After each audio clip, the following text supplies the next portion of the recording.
3.2 billion people not having a phone at all. Otherwise, if you use your standard, you use where your own lens, you look at it, everything's not good. You are going to be against giants like Android, for example. Your product or your service offering must be a killer application.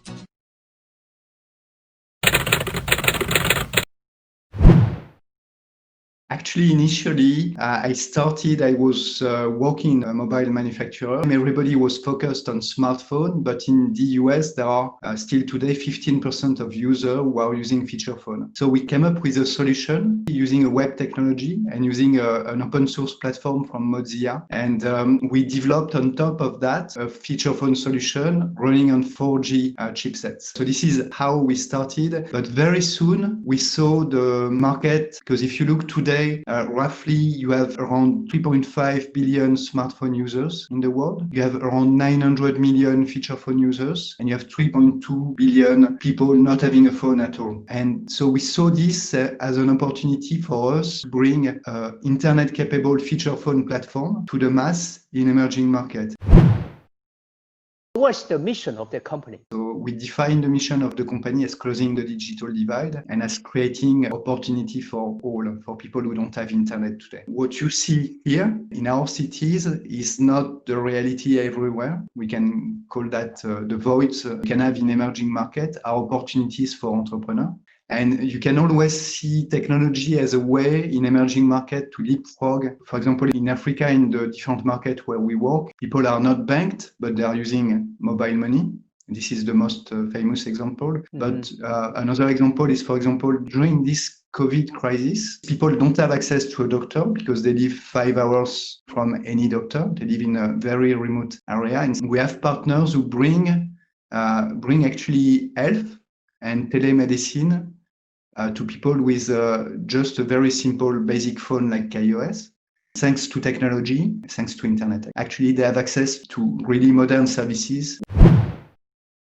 What were the major challenges or most difficult moments that you faced? So at the beginning, I remember the first couple of times I presented KaiOS project to mobile operator or to investors, people were saying like, why are you doing that? First, you are going to be against giants like Android, for example. Mm-hmm. Second, the feature phone is not existing anymore.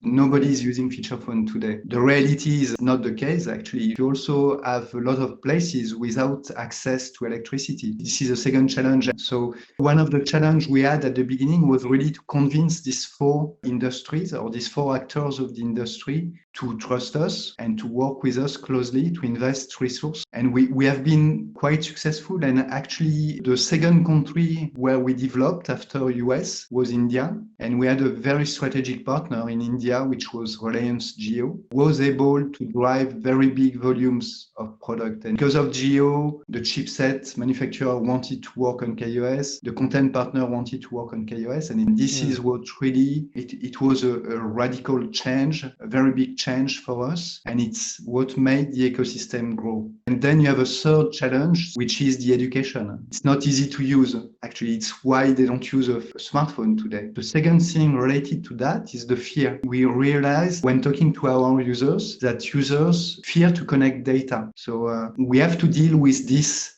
things. What is interesting is any of this void is actually an opportunity because you don't have a solution today for these people. So what keeps us working, I think what is really interesting is we work on a mission and we have impact. As you said before, we connected 135 million people.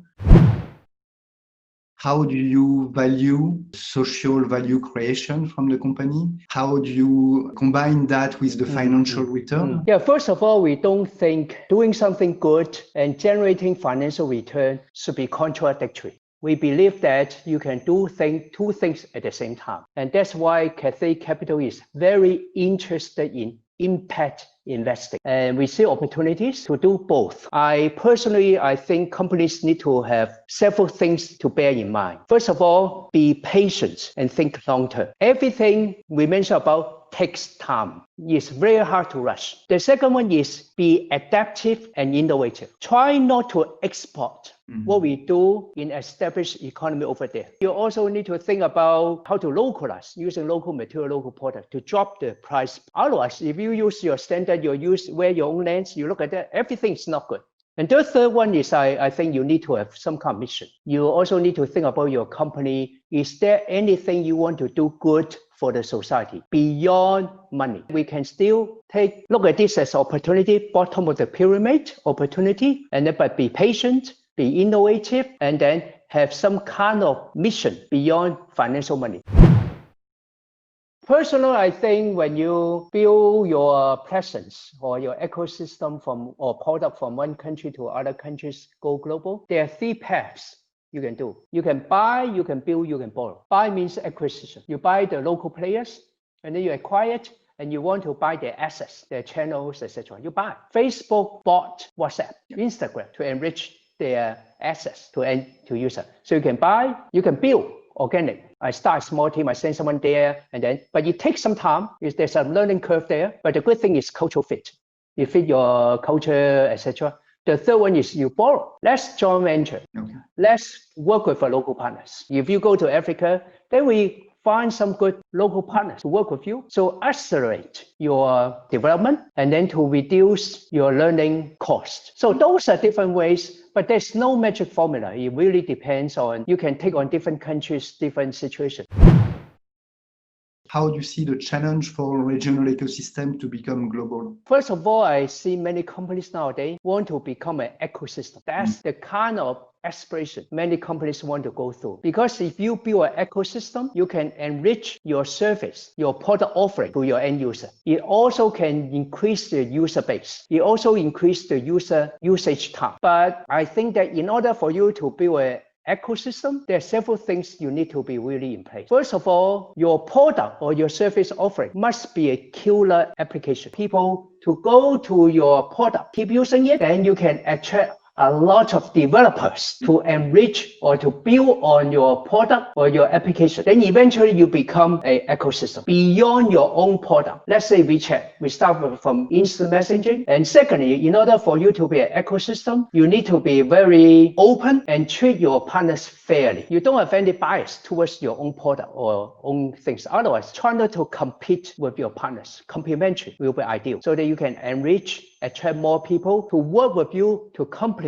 with you, to enrich your ecosystem. The third thing is you need to build a win-win mindset in your ecosystem. You don't want to control people. Everyone needs to have some kind of return. If you are too dominating and then everyone stick to my rule and then you don't have any return, no one wants to join your platform. You cannot monetize or monopolize all your return. Now, answer the question you have is, how can, once you build a regional ecosystem, how can you become a global ecosystem? First of all, I don't think it is a one step. It's not regional, global. It's not simple. You need to do it region by region. Everyone to become an ecosystem. We all know that. There's so many good things. But the problem is whether you can replicate from one to another one.